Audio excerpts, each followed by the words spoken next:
అందరూ బాగున్నారా? నేను మీ శివహరిప్రసన్న స్వాగతం. మీ అందరికీ నమస్కారం. ఇంకా ఎక్కువ కష్టాలు వచ్చినా నేను భరిస్తానికి సిద్ధమే.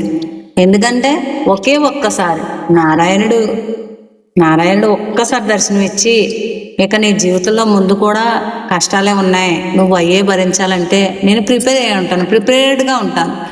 అంతేగాని అలాగే ఏమైనా చెప్పుకోకుండా కష్టాల మీద కష్టాలు ఇస్తూ ఉంటే నేను ఏమైపోతాను? మీరే చెప్పండి. ఒక్కసారి ఆ మాట చెప్పేందుకైనా పోనీ నేను పూజ చేస్తూ ఉంటాను కదా, ఆ యొక్క పటాల్లోంచి కానీ ఆ యొక్క మూర్తుల్లోంచి కానీ కనీసం దర్శనమైపోతే మాట అయినా చెప్తే ఎంత బాగుంటుందండి. నేను అనుకుంటాను, మీరు ఎవరైనా ఎప్పుడైనా ఈశ్వరుని దర్శించారా? మీకు ఎప్పుడైనా ఈశ్వర సాక్షాత్కారం కలిగిందా? కలిగినట్టయితే కనుక నాకు కామెంట్ చేయండి, చెప్పండి. నాకు తెలుసుకోవాలని ఉంది. ఈ కలియుగంలో కరుణామయుడైనటువంటి లక్ష్మీకాంతుని కనుగొనడం సాధ్యమేనండి.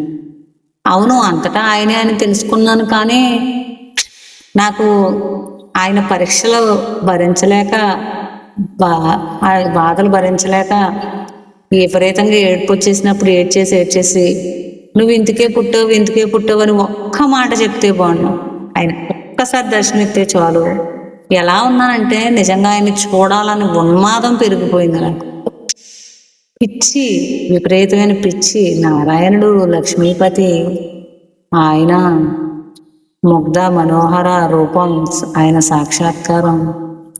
యోగులు మహర్షులు ఆయన దర్శించారు. ఆయన దివ్య శరణసీమ దర్శించాలంటేనే కోట్ల సూర్యుల ప్రకాశం కలిగి ఉంటుంది.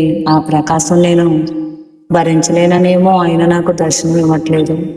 మీరు ఆయన్ని ఎప్పుడైనా దర్శించుంటే కనుక హరిప్రసన్న లైక్ చేయండి, షేర్ చేయండి, కామెంట్స్ చేయండి. హరి యొక్క దర్శనం నాకు కూడా చూపించండి. బాయ్.